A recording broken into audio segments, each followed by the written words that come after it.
Welcome to the Herd Mentality Podcast, an eclectic weekly mix of atheistic and humanistic conversations with complete strangers. I've never met them and they've never met me, but we're throwing caution to the wind, taking a risk with a dodgy internet connection, and God willing, get an interesting conversation for you to listen to.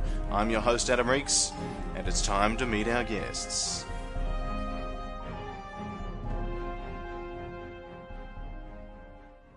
Let's fire it off and welcome our guests. So, greetings, welcome to the Herd Mentality. On the drums, we've got Secular Bloke. On the lead guitar, we've got Gamma Atheist. How you doing? And with an enormous amount of latency on the bass guitar, we've got Atheist Mel. Hello, you welcome. Put me on the bass guitar? Come on! Isn't the bass guitarist the hottest? Hey, at least you got a musical instrument. You know what they say to drummers, don't you? If you don't want to be a musician, you become a drummer. I'm stuck in the friggin' drums. Well, look, guys, thanks for coming along. I think this is really the Twitter ROCKSTAR edition today because I've only recently joined Twitter. I got in touch with you guys not long ago. But not only is it the Twitter ROCKSTAR edition, it's also my birthday edition. Oh, happy birthday. Oh, thank you very much. Lucky I was sitting down. So, yes, my lady friend got me... I was tickled pink this morning. She got me a whole bunch of different presents from thinkgeek.com, and I think my favourite one was the Star Trek underpants, so I can decide whether or not I want to be an engineer or hold a ranked position. But today, I'm wearing the science version. To get the ball rolling, we might do a little bit of a language test, because this is the first time we've had an Australian other than myself on the podcast. So, and that would be Secular Bloke. The clue is in the title with the bloke. But let me just fire this off to the Northern Hemisphere. What are your thoughts, and do you indeed understand the term fair dinkum? I do actually know what that means, but only because I'm on Twitter and I've talked to enough Australians that they've told me what it means. Before that, I had no idea. And even still, it sounds like something that you've just made out and makes no sense. Because, okay. Gamma Atheists, do you know what fair dinkum means? No, I do not. Would you like to elaborate, Secular Bloke? Well, it's extremely versatile. It can be a question, it can be a statement. For example, you could say, gee, this is fair dinkum, this is the best beer I've ever drunk, which means you really believe that it's the best beer you've ever drunk. Or if someone might say, some Jehovah might knock at my door and say, this is the truth about Jesus. And I say, fair dinkum? Meaning really? There's many applications, I guess. So your challenge throughout the course of this podcast, we said to the Northern Hemisphere, you guys have to use fair dinkum at least once throughout the conversation. In the correct context. Another slang term that you might need to know is Reg Grundies. Do you want to have a guess at what that might be? No idea. No, I do not. It's rhyming slang for underpants. Oh. There you go.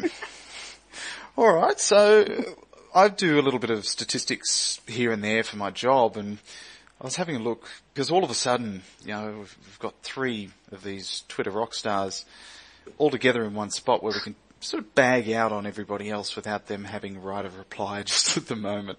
But Secular Bloke, as of this morning, you had 8,968 followers. Gamma, you've got 6,422. And Atheist Mel, you've got 9,490. So between the lot of you, you've got almost 25,000 people over whom you have influence. I think that's pretty cool. You've done an excellent job. How long have you been doing it? Well, I've been on for a little over a year. I've been tweeting with regularity since probably early July of last year. And to be quite honest, I don't know why so many people want to hear what I have to say. It's always a little bit shocking to see that number, to be quite honest. Does it surprise you guys? Yeah, it surprises me. I've been on Twitter probably, I think July last year I joined. I was largely a voyeur at the start. And I became more active around December. I remember in December I had about 230 followers, and I was tweeting away, and Mr. Oz Atheist was one of the guys I followed, and I think I was drunk one night in Rockhampton. Shock horror to my followers that I was drunk. And I sent him a tweet saying, what's going on? What do I have to do to get a follow? And he kindly then sort of quote tweeted that and said, I can't believe I'm not following you. Dear followers, don't make the same mistake. And I basically got about 500 followers overnight. And I've had a couple of subsequent follow Fridays or shout outs from Donovan. So that's definitely helped the follower count. And then I think it was early April. I had about 2,300 followers, and Ricky Gervais started following me. And I think I've gotten about 4 Follow Fridays from him and a couple of retweets, and all of a sudden I find myself at nearly 9,000 now. So I can't say it's my good work. It's just luck that these people with millions of followers are retweeting me. So I think you've done an outstanding job. We had somebody on, I don't know if you guys, I think you all have had a listen to the first episode with Musical Atheist here. Yes. Beard. Yeah, he got a tweet from Ricky Gervais as well, and he almost fell off his chair. yeah, it's good. I think, well, Ricky follows all 3 of us now, I think. Probably largely down to Donovan. So thanks, Donovan. We owe you a beer. Yep. Well, I think we at least owe you a spot on this show. Come along, join in. Yeah, so why did you guys decide to stand up and actually strap on a set and talk about atheism? Because it's not an easy topic to discuss. It does very quickly disillusion people and get people offside. Why did you decide to? I mean, for me, being in the part of America I'm in, the Bible Belt, I was just tired of being the only person with my mindset. So I just randomly searched atheist one day on Twitter. I couldn't believe the amount of people that were on there. And it just one thing led to another. And then as I'm starting to see other people and following and seeing their tweets and realizing that there are other intelligent people in this world, I mean, that really started to inspire me. And then before I know it, I'm at work and I'm debating people and standing up for not only just atheism, but like gay rights and equality and all these other things. So it's not just atheism that, I can attribute to Twitter. Yeah, there's a mix of humanism, skepticism. And you, Mel? Well, for me, to be honest, I mean, it was really Twitter that got me to start sort of banging on about atheism all the time. It's something that I've been fairly passionate about, mainly for myself. It was because of the time I spent in Kenya doing work on HIV. I've met a lot of people who have had to suffer because of religion. So in Kenya, for example, for you to be a homosexual and you can be put into prison. We have a group of sex workers that we work with. My work specifically deals with the HIV positive women and trying to look at their progression dynamics and to try and figure out why some women are progressing more quickly to AIDS and why some are progressing more slowly to AIDS. So it's a big, complicated thing down there. But yeah, so as far as the atheism thing goes, I mean, I've met a lot of people there, and I've met in particular a lot of homosexual men who can't be who they are because they actually are under threat of, being imprisoned in their own country. And that's something that has really upset me, and it just seems so unfair that could ever happen in this day and age. So it's a combination of that and, getting on Twitter and seeing how many other people are out there wanting to talk about these important issues that's kind of gotten me going. That's honourable work. Very impressed. Oh, thanks. Did you meet any atheists just out of the blue when you were in Kenya? Like, were any of the Kenyan population able to discuss this with you? No, and no. The population in Kenya, even I have colleagues who I work with from Kenya who are even here in Canada, and I can honestly say I have never met a Kenyan atheist in my life. I'm sure they're out there, but it's a very, very religious country, and even people who, are well educated and who do the same work that I do and who've been in school for as long as I have been, which we don't need to talk about, but even those people, they still devout Christians, devout Catholics, and it's just something that's really very widespread in Kenya for sure. Cool.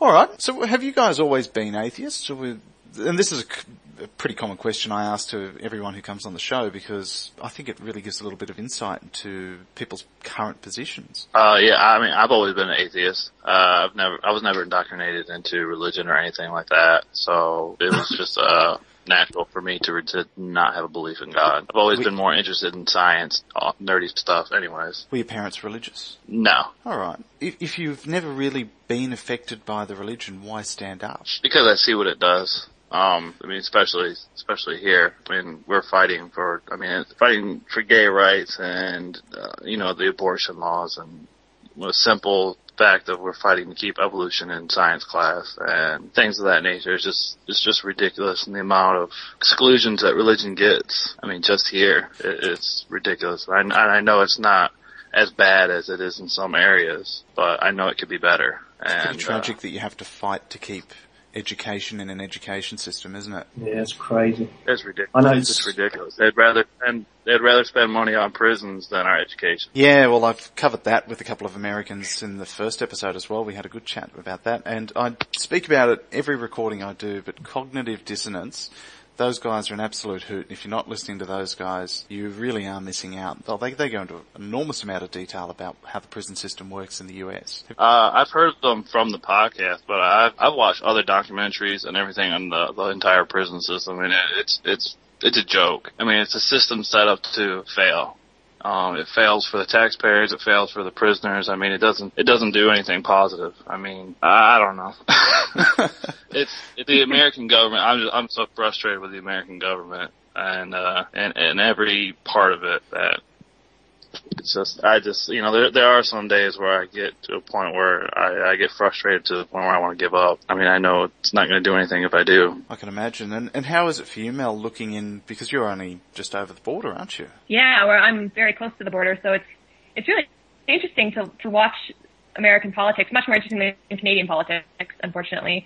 But it's very interesting because our systems are so different, and the American system gets so much publicity. I mean, obviously America, you just hear about everything that goes on, and we just kind of sit back, even though we're spatially very close to America. We're so different that it's really interesting to sit back in my comfortable little country and just watch what goes on. It's a little bit crazy when you really think about how different the two countries are. Yeah, America is the bad reality show for the world. It's good enough to bottle. Good enough to bottle. Yes. Yeah. It's a train wreck that you have to watch. Yes. It does dominate the world media, doesn't it? It's out there. Yeah. I think it's a lot different as far as atheists in Australia are the ones that I know. I think most of us, or when I say most, probably most, have quite a similar background. A lot of us here probably went through private Catholic school, which is the only option really. If you want private schooling, it's pretty much has to be some denomination, and the Catholic system is heavily subsidised, so it's more affordable. That was my path. I went through Catholic school. I was never heavily indoctrinated by my mother, although she still goes to church, but she's very liberal. She's a humanist. She supports gay marriage, equality. She just can't let go of this, antiquated belief that was indoctrinated into her as a child. But I remember, sort of growing up, it's almost like the Catholic school in Australia. It's almost like they've given up. They teach evolution as fact, which they should. They teach the Bible as a bunch of Dreamtime stories that are supposed to have underlying moral tales to them. And I feel like saying, look, just let go. You're almost there. But we sort of, I think I was around the age of 12 before I really gave it any serious consideration. And it was very quick consideration. I thought, this just does not seem logical in any way whatsoever. And it just goes against everything that, any rational thought I can apply to it. It just doesn't work for me. And I remember Mum used to make me go to church every week. And I remember the specific day where I said, right, that's it. I'm not going anymore. We used to go there actually to try and pick up girls because we'd all stand outside and the parents would stand inside. They sort of had, at the side of the church, they had, like an undercover awning that was still part of the service, but you were actually outside the building, but you could hear everything. And so we'd hang out there and try and pick up as, young 12-year-olds want to do. But this one day, Pat Cash had made the Wimbledon final. I think it was back in 86 or 87, and I missed it because I was at bloody church. And I got home, I said to Mum, that's it, I'm done. I'm never going again. Apart from weddings and funerals. You deprived me of Pat Cash. How dare you? Guards, seize her! Yeah, I think that's funny that you go to church to pick up. Surely the only place worse to pick up would be a family reunion. Not if it's in Tasmania or Newfoundland. Oh, no, I was just going to say, to go along with his story, I think that's the only time I went to church was when I was actually dating the religious girl, and she said the only way I could get in her pants is if I went to church with her. Is if you let Jesus in as well. I mean, is that a threesome you want to take part in? Yeah, it was my first threesome. Yeah. All right, just remind me to change the tag for this to explicit. So, Mel, tell us when you picked up at church. Oh dear. So I hear this a lot from other atheists that either they had never been indoctrinated or that they weren't indoctrinated, but then around the age of 12 or 13, they realize this is all garbage. How can anyone believe this? And it really makes me embarrassed for myself because I was indoctrinated for a lot longer than that, and it is really embarrassing to look back at it now. My parents were not really overly religious. We went to church when I was a kid, and what really did it for me was when I was 9, I started going to a Bible camp, and that pretty much sunk me for all of my teenage years. So I was about as crazy religious as anyone ever has been, I would think, from the age of about 9 until probably my late teens, until maybe I was around 20. The whole shebang, the whole young earth creationism, believed the Bible as fact, and it was pretty crazy. Yeah. Is Bible camp anything at all like band camp? No. People who like American Pie with the reference. No, it's not nearly as much fun, and there's a lot more crazy. There's a lot of crazy going on in Bible camp, for sure. I shudder to think. Yeah. Oh. So you guys have obviously had a bit of a rapport going on Twitter for a while. Chime in from time to time and comment on each other. I do enjoy the scintillating repartee. It's been good fun. Have you noticed a little bit of a growth in the spoof accounts? Like, I think there's one that's just called the Tweet of God. Yeah, that one's quite successful. He's brilliant. He is very clever, assuming it's a he. Sorry, yeah, you're right. How dare you? Get out. Misogynist.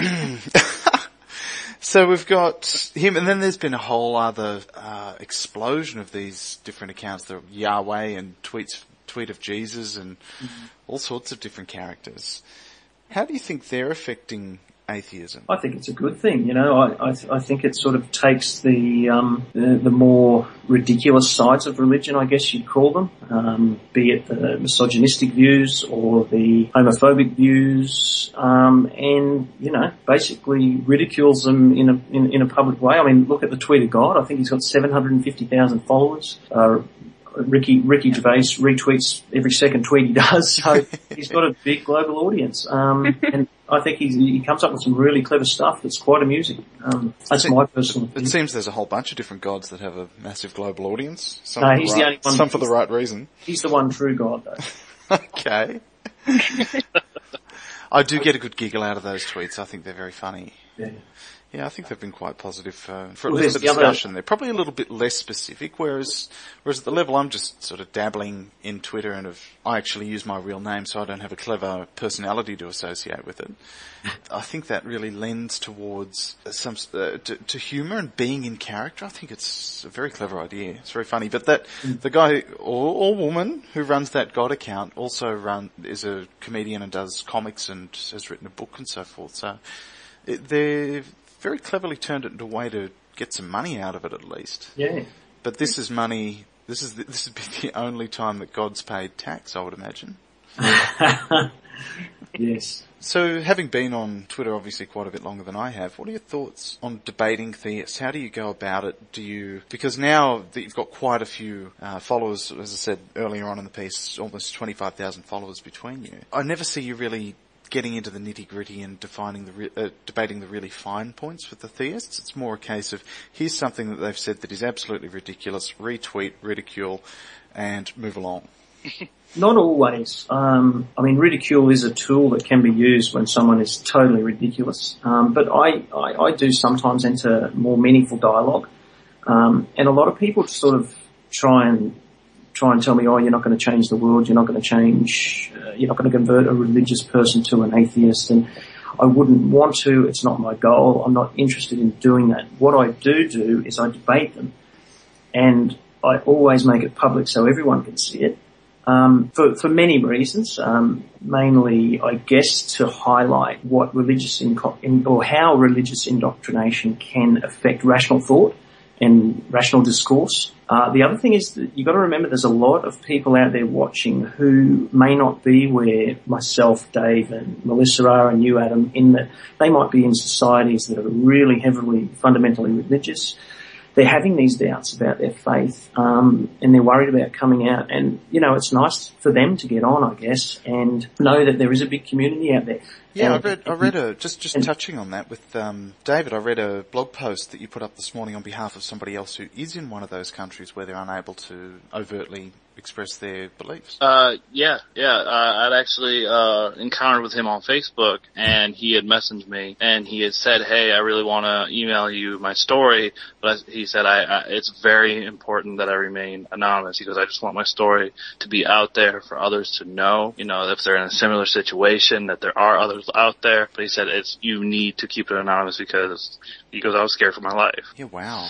So, and I told him, I said, I highly appreciate, I said, is this really what you want to do? He said, yes, it needs to be done, yada, yada. I said, all right, if that's what you want, I said, we'll do it. And he emailed me the story, and so it was. It was a pretty compelling story. Mm. Yeah, I had to read through that this morning. It's very sobering. I think it's a good service. So give us a plug. Where would we find your story? If you're one of the 5 people listening to this podcast, where would they go to read that story? You can go to, gammaatheist.com. And every Tuesday, we just post the story of from people from Twitter that emailed me their stories of how they became an atheist, or just kind of their path.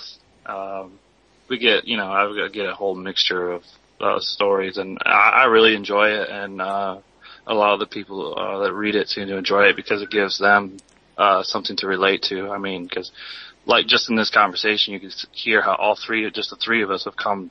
We're the same conclusion, but we take the different paths to get there. And I think that's important for others to know out there that, there are people in different situations and such. And, that last story was a perfect example. That was actually my first, Muslim story. So it was great to add to the blog. Yeah, it was, look, I certainly recommend people get onto it and have a look.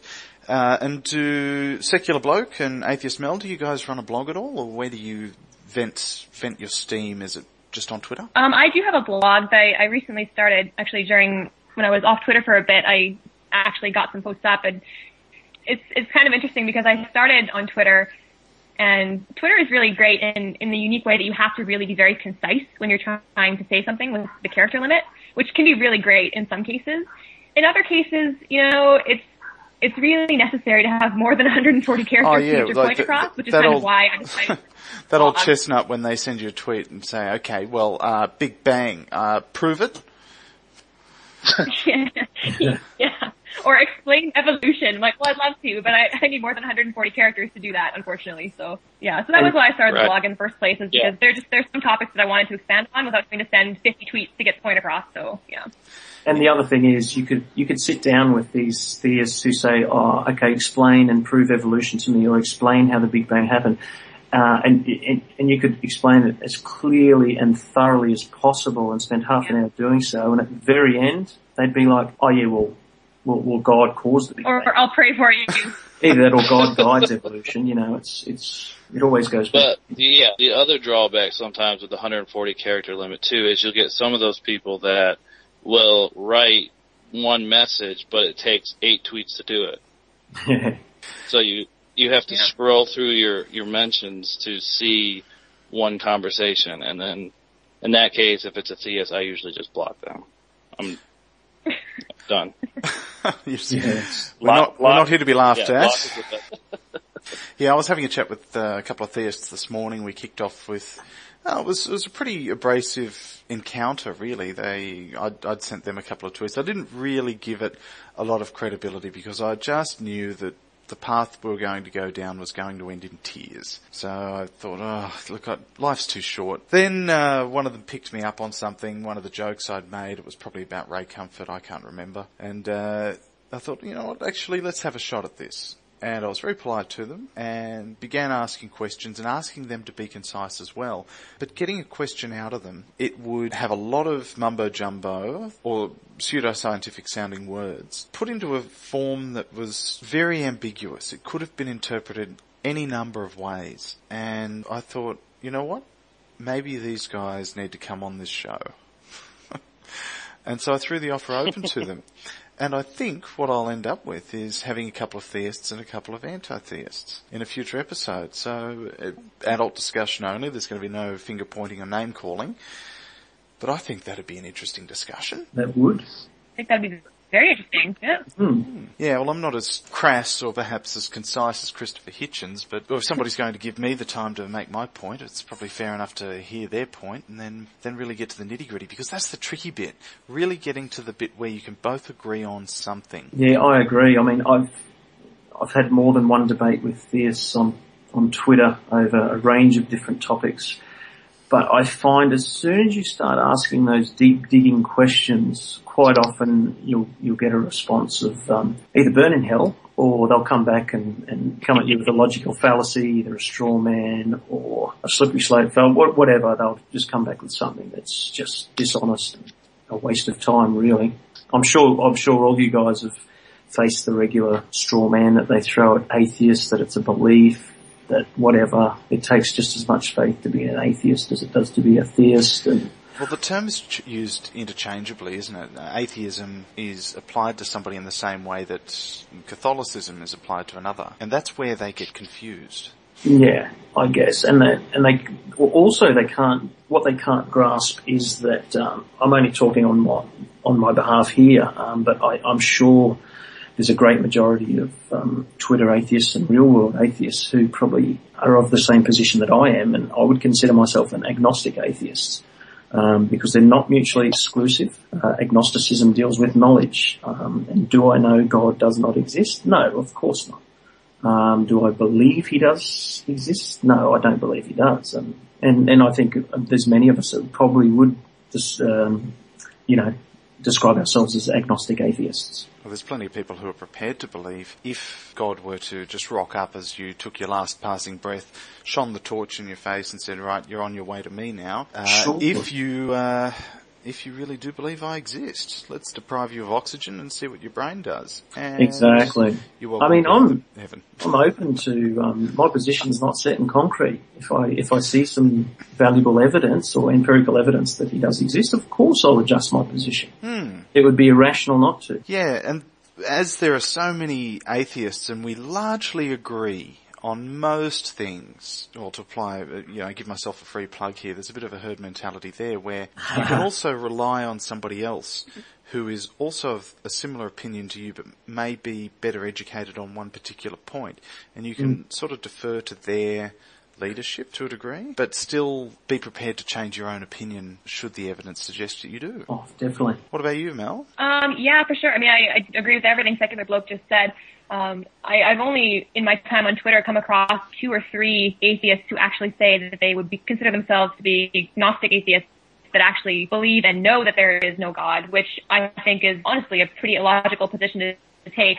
So most people I've come across are the same way, and I am as well. I would consider myself an agnostic atheist. And I think that's where a lot of my conversations with theists sort of get derailed, because they like to tell me a lot of the times what I believe, of course. So yes, they'll tell me that, you're an atheist. When I'm talking to theists on Twitter, one of their favorite things to do is tell me what I believe, because they seem to have this sort of predefined notion of what it means to be an atheist, not understanding that you can be an agnostic atheist and not necessarily believe in God, but not be making the point that you believe that there is no God, which is something that I think a lot of them really get tripped up on, that there is a distinction there, that, I'm not making a claim that there is no God. I am simply taking your claim that there is a God and rejecting it based on the fact that there is no evidence for that claim. That's something that I think trips them up a lot, but I think it's something that the majority of atheists actually really, that's the position a lot of us tend to take, just because it really is the only logical position that I think that there is. And I think another thing that a lot of us have in common is we'd be willing to say that, the God of the Bible, Yahweh, is more than likely not something that we need to consider as a logical possibility in the world. We know enough about that particular God that we can almost essentially rule him out as a possibility as an interventionist God.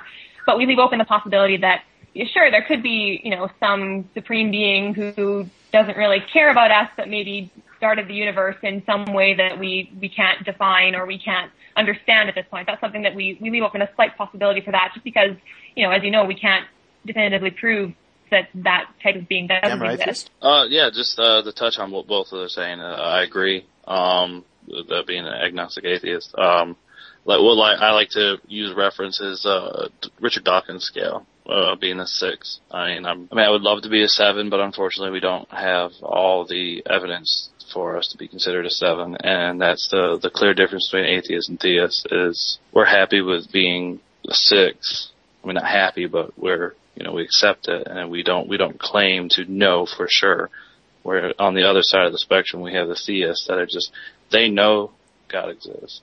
The proof is everywhere. It's in the air. You can see it in the trees. I think they get a little bit frustrated when, because our position isn't so solid as theirs, they go, okay, yes, hang on, God does exist. I categorically know it. Their position is so rock solid, and it's almost disappointing for them to find out that our position isn't. Exactly. Or that we could possibly not believe what they've been indoctrinated, since they were old enough to listen, basically, or talk, and they're told it's an absolute truth. So they just cannot begin to fathom that we could reject that absolute so-called truth. The other thing I find the other one that always makes me giggle is when you're sort of you're toing and froing in a debate, and ironically they almost throw out, oh, well, atheism's a faith, as though that's some sort of insult. And I mean, they're trying to equate our position to their position as a form of insult. Does that not bring about some sort of introspection? Obviously not. Yeah. There are some pretty weak arguments out there, and I think it gets to a point where it becomes too hard. So there's a lot of information available on the internet, and even with Twitter, you can just grab a very short URL and go, okay, what are the chances of, and I did this morning with the guys I was debating with. We're talking about what are the chances of life on other planets, for example. And there's a great podcast called Skeptoid. It's done by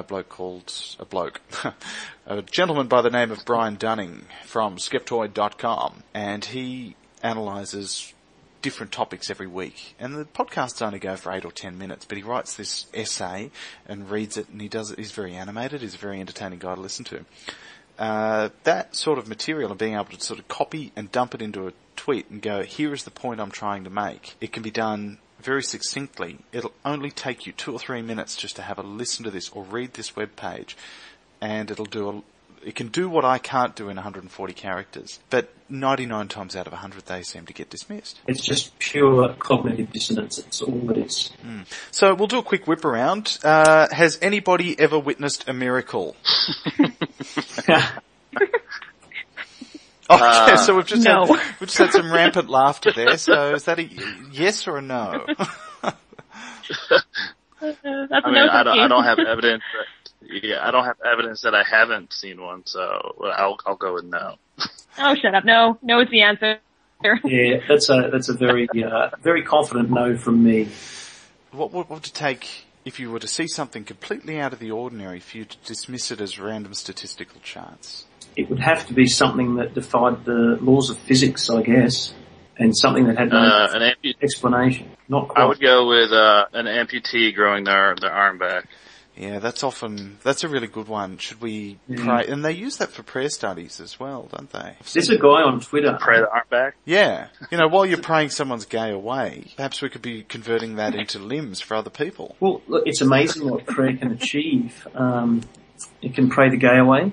Mm-hmm. What else can it do? Well, Australia won the soccer the other night and made the World Cup. I imagine people probably prayed for that. So that's a pretty good result. I prayed to be left out of that completely. I don't understand why a whole bunch of people would want to stand on a paddock and kick things at one another. It baffles me. Prayer tends to fall short when it comes to growing limbs back or eradicating HIV and AIDS or curing famine. For some funny reason, it just doesn't work. Maybe there's limits to what God can and can't. Essentially, prayer fails at doing anything that couldn't be explained by some other natural means. Yeah, exactly. It's bollocks. A useless inner monologue, I think, best describes it. Confirmation bias. Confirmation bias. There we go. Thanks for playing along. Do I win a prize? I suppose this leads on to the big topic of the day, which I think we're all pretty keen to discuss. Idiots on Twitter who talk about not vaccinating your children. Before we get into this, should we make sure Mel's had a coffee and she's nice and calm? Maybe a stiff drink? Yeah. I have a feeling she's going to go. I should have at least a glass of wine in me, I think, for this talk. I've just dropped some crystal meth, so I'm good to go. Well, look, I'm facing more and more of them, particularly in the last couple of days, people coming out anti-vaccination. and they're perpetuating the same old myths. And I think there's a guy called Andrew Wakefield. I'm sure most people would know him or have heard of him. He's the global village idiot who brought out the paper claiming that there was a causal link between the MMR vaccine and autism. Back in 98, I think it was. He had a sample study of about 600, which is statistically insignificant. It was published, God knows how. It's obviously got discredited fairly quickly. He's no longer a doctor. He lost his medical license. The reason given for that was dishonest, violated basic research of ethical rules, and he falsified data, and he basically had a callous disregard for the safety of children, which was what were the reasons given for him being struck off. Since then, of course, the largest study done was done by Denmark, by the Danish government. They did a study of every child born between January 1991 and December 1998, which covered about 537,000 children, I think, 82% of which were vaccinated for MMR, and there was absolutely no causal link found between MMR and autism. The ongoing problem now, of course, is that everyone bought Wakefield's bullshit back in 98, and what we're seeing now, recently in Wales, there's been a big measles outbreak. They've had to open emergency vaccination clinics. People queuing up at much like the queue outside the bloody Seinfeld suit Nazi, and they're trying to rush vaccinate all these kids now. There's been breakouts in Western Sydney, there's been a breakout up in Warrnambool in Queensland, a mining town, and it's all due to one guy who falsified his research papers. And unfortunately there's still people on the internet that perpetuate this myth. But to what end? Why would he have created such a disaster when to become a doctor you've got to be a relatively smart guy? And I exclude Deepak Chopra from this generalisation. Thanks for that. What would he have gained in doing that study by falsifying data? What was his outcome? Well, his outcome is that he's been struck off, thankfully. That's the good outcome, but what was the outcome he was hoping to achieve? Well, I'm sure his intended outcome was probably global adjuration if he got away with it. And, all of a sudden he's famous overnight for finding this link. So let's bring Mel in. It's time for you to have your rant, Mel. Let's hear it. Oh dear. I honestly don't know where to start. I mean, this anti-vaccination thing is one thing that just drives me up the wall. Because you have these parents out there who want to be involved in the health of their children, which is great. It's great to educate yourself. But I mean, you can go on the internet and you can find support for any crazy idea that you have in your head. And so they'll go into the bowels of the internet to find, some mommy blog that says vaccination is dangerous for your children and use that to be factual when there's, decades and decades of legitimate good science that shows how well vaccination works that they completely ignore. And it makes me crazy. It is baffling that they would go straight to something that is loaded with spelling errors and incorrect information to find what they want to find. Well, the main people... Yeah, absolutely. Yeah. And that's the problem. Those studies, the study that came out in 98 in The Lancet, that was what sort of set this all off. And I mean, I can understand at the time that study was published in a very reputable journal. The Lancet is a high impact journal. So I can understand how at the time, that could have upset some people and started these rumors flying. But since then, it's been completely discredited. It's been retracted from The Lancet. He's lost his medical license. It's basically been shown that there is absolutely no link whatsoever. But for some reason, people, I don't know why they want to believe that there is a link when there's absolutely no evidence to support it. And the thing that just makes me crazy is now we're having these resurgences of these diseases that should be easily preventable by vaccines. But it's because these people are just, for some reason, they can't see the real evidence. And they're willing to let this myth just perpetuate. And it's actually causing children to die, which is really, really upsetting. Yeah, and it doesn't help. We've got people out there like Rob Schneider, for example. He's vehemently anti-vax. He comes out there whenever you challenge him with some empirical evidence or data supporting the efficacy and safety of vaccines. He'll reply back to you and link you to a chiropractor's blog. It's the same here in Australia. The leader of the AVN, American lady. What's her name? Do you guys remember her name? Not offhand. I know who you're talking about, though. Yeah. Meryl. Is it Meryl? Someone? Meryl Dory, I think her name is. American lady, now living in Australia. Thanks for that, by the way. Although we did send you canned ham, so I can't complain. You can keep that. Fair trade. But now they're actually named the Australian Vaccination Network. The New South Wales Court ruled recently that they have to change that name because they're actually they're an anti-vaccine website, although they've named themselves Australian Vaccination Network. And I believe she's now been blacklisted as a media source because she keeps talking this nonsense in the media, and it's dangerous because people believe it. And most of the studies that she links on her site are from homeopaths. I mean, for God's sake. I wish homeopathy was true. No, which do you know doctors how long I think my are a bottle more of whiskey credible would source? last me? Go on. I was saying I wish homeopathy was true. Do you know how long a bottle of scotch would last me if it was? Weeks! I'd put 2 drops in if I want a weak one, half a drop if I want to go really strong. I mean, it's ridiculous. And that's the problem. We've got all these pseudoscientific quacks out there trying to comment on science. And I'm sorry, homeopathy and what's that word? Chiropractitioners? You know what I mean. They're just not Dickheads, I think is the word you're looking for. I think dickheads. Yeah. My mother is, Yeah, that's a cover all. she was very big into homeopathy as a child, so whenever I was at risk of internal bleeding or something, I'd always get the little sugar tablet. That seemed to do the trick. Really strong placebo effect, I guess. Yeah, but Rob Schneider was the big one I wanted to talk about. I mean, he's obviously pushing something that he still believes is correct, in the same way that perhaps a religious person might push their belief. There's a lot of questions that are unanswered about it, or perhaps don't make sense to them, but they don't have that natural, those inquisitive skills to get to the bottom of it and find out perhaps what the broader consensus might be. Exactly. And, in Rod Schneider's case, I've seen him debate with many people. There's a guy I follow, Dr. Dave Hawkes, I think he's a microbiologist. Sorry if I'm wrong, but both him and Franco Scoop, she's an English nurse who vaccinates thousands of children, presumably. And I've seen both of them take him to task asking questions, and he commits the same logical fallacies as what I see religious people do on a daily basis. He just comes back with arguments from authority. The laughable thing about that is that his authority tends to be chiropractors and homeopaths, and uses that as his basis of argument rather than evidence. And at the end of the day, it doesn't matter whether you're a chiropractor, a pediatrician, or a janitor. There's evidence to support vaccine. It's as simple as that. It is pretty conclusive stuff, isn't it? What's going on with you, Gamma Atheist, over in the States? I hear a lot of the same kind of arguments, people against vaccines. And I mean, it kind of goes along the lines with what we have with the parents that won't take their, I can't think of the exact what they call their church, but the ones that won't take their children to use modern medicine. They'll just pray, and their children have been dying. Faith healers. And I mean, yeah.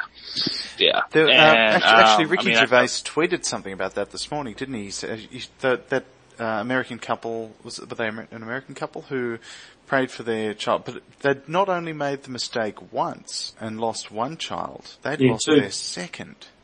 Yep. Yeah, and the scary part is they have 5 other children. You know, they're going to be, they've got a lot more prayers to get through then if they want to extinguish their genetic traits for future generations. Yeah, well. Perfect example of people who do not need to continue to breed. It's pretty tragic. So, who has kids here? Yeah. I do. No, I do not. Rightio. So 2 out of 3 got kids. And are your children vaccinated? Yeah, mine are. Well, yep. I've only got one. I've got a daughter, and yep, she's up to date. Yep. They're all vaccinated, up to date. Oh, well, I don't have kids because, that you know of. That I'm aware of. Manufacturing smaller people isn't quite on my agenda quite yet, but I do have a cat, and she's been vaccinated. She's up to date. Well, there you go. Oh, yeah, I forgot about my cats. I'm the legendary cat lady on Twitter, and they're up to date too. Brilliant. So, who are you following on Twitter who's influencing you, or what are you watching on YouTube? Where are you getting your inspiration from? I pretty much stick to Twitter. I don't really get into many blogs or anything like that. I've started to, like I've read Gamma's blog a couple of times and a few of the others. Followers on Twitter, Gamma Atheist and Mel I've followed for a long time. They're two of my faves. Obviously Ricky Gervais is one, Mr. Oz Atheist. I have different faves for different reasons. There's one guy that he's just one of my all-time favourites. He's an absolute legend. Godfrey World. I don't know if any of you guys follow him. Yeah, I do. Yeah. Yeah, he's Definitely. a professor in evolutionary biology, and I think his specialty is human paleontology. And I wake up every morning and read his Twitter stream, and I feel like I'm, doing my evolutionary biology degree. The guy's a genius. And he's very generous with his time. He'll answer any questions you have to have. And for comedy value, obviously, Ricky, but I'm sure you will follow Godless Spell Checker. Yes. He cracks me up. Oh, yeah. I love him. And what about people like, because I've been really hoeing into Deepak Chopra and Ray Comfort of late. Oh, for comedy, I follow both. Yes. Yeah, for comedy value. Yeah, Deepak, he's a confused guy, and he's another one who I think is... I don't know if he's confused, Adam. I think he's being deliberately ambiguous. I think you don't get Deepak because you lack the required level of cosmic consciousness. That's it. I'm not connected to. I'm not connected to whatever power source it is he seems to believe in. I just find it baffling. I'd written Deepak a tweet, and he replied to me. I saw that. My lady friend had just started taking an interest in what I was doing with the podcast and writing on Twitter, and she said, "Oh, you can't, dude, that's a really horrible thing to say to Dee. I know of that guy." And I said, "Well, hang on, just one moment." And I pulled up the video of him getting taken apart on stage by Sam Harris. And he waffles on for the first 2 or 3 minutes of this 10-minute clip with plenty of cosmic consciousness material. He misuses the word quantum more often than I'd care to imagine. And as we watched this, her jaw just began dropping, and she said, "Yeah, okay, fair play, you can have a go at him." He's not into dialogue either. He blocked me after a single tweet. He tweeted some nonsensical gibberish as he does, and I quote tweeted him and said, "Well, mate, this looks like a word salad with a bullshit dressing," and instant block. I was talking with Deepak for a while. I think I managed to tweet him like 3 or 4 times before he blocked me. But the funniest thing is what I did is I went down through his timeline and I picked out some of his more ridiculous terms like cosmic consciousness and all of his psychobabble, and I just sort of mixed them all up and tweeted them back at him. And I think for a minute he thought I was serious and trying to make a point why he was tweeting me back. So he tweeted me 3 or 4 times, and then eventually I think he got that I was just making things up, and then he blocked me. So. Excellent. So, Gamma, have you been blocked by Deepak? No, I've actually never even engaged with him. To be 100% honest, I've never even looked at his Twitter account. Life's too short? Yeah. I try. Yeah, pretty much. If you take nothing away from this podcast, Gamma, at least you now have a goal that you can set yourself to achieve by the weekend. Yes, because you're letting the team down. The other guys have been blocked by Deepak. I don't think I have quite yet, but the day is still young. Well, for you guys, it's 11 o'clock here. I'm in my pajamas. But now that the challenge has been set, I guess I kind of have to. And oh, mate, it's now not. You have a record. It's not a big challenge, mate. Believe me. Is there any final business? Because I kind of covered off what I wanted to get for the podcast today. I think it's been great. What would you like to finish on? Oh, big news here. The Atheist Monument. That's... Oh, yes. I did speak to you briefly, probably a week or 2 ago, didn't I, Gamma, where, I said, let's get you on the podcast, and you were keen back then, and I thought, well, I might save you for the ROCKSTAR edition, so we've got you here. But I did ask you briefly about that monument, and I have seen a picture of it. It is a fine, very small, poor man's rendition of Stonehenge. Yeah. I haven't seen it yet. I've only seen the pictures that are on the internet, like, trying to keep it pretty hush-hush, but it's huge. We're trying to stay hopeful, but I could just see it getting vandalized in the near future. Unfortunately, that's probably a likelihood, I would think. We had Tanner from the No Godcast here on my podcast in the first episode, and I think in one of his podcasts, one of his early ones, he was discussing this with you, his opinion differed greatly to you, and he said, look, why should atheists get any sort of monument? It just gives additional credence to the religions, because as soon as you put an atheist monument next to a Christian one, then the Muslims and the Baptists and the Inuits and Bosnians, they're all going to want their own monument. And he seemed to be quite against it. I thought that was an odd position to take for an atheist. Yeah, I mean, there are a handful of atheists that are completely against it. I mean, I for one, I've been honest about it too. I mean, it's not the outcome I would have liked. I would have just liked the Ten Commandments to be down. I mean, it's simple as that. But since they didn't want to agree to that, the settlement was made. Okay, we're either going to sue you or you're going to let us put up a monument. And it was like, okay, you put the monument up. So that's where it was at. So it wasn't, exactly what we were striving for, but it's a win. I think it is a good win. I'd be very proud of achieving something like that. So how would we find out more about this? Atheist.org. I mean, the American Atheists are the ones that are primarily behind it. And actually, because of this whole thing, they came to me and wanted me to make a local group, or like a meetup group. And so now I am a organizer for a local group of North Florida, and I have become affiliated with American Atheists so that's been an experience too. But for more on the monument, I mean, pretty much all you have to do is go onto Google and just type in atheist monument, and there's countless articles and videos and everything else on it. And especially my favorite is the videos of from Fox News. Oh, brilliant! And they call it they call it the fight on faith, and they are stuck on making everything about war and battle. And those pesky atheists trying to kill Christmas. Mate, that was pretty. We get Fox over here, Gamma, and it is embarrassing. I have to tune in every now and then just for my weekly dose of absolute batshit lunacy. But it is a good laugh. Bill O'Reilly and Sean Hannity, I watch those guys for 5 minutes each and I walk away feeling like Lawrence Krauss. I mean, the idiocy that those two emanate is unbelievable.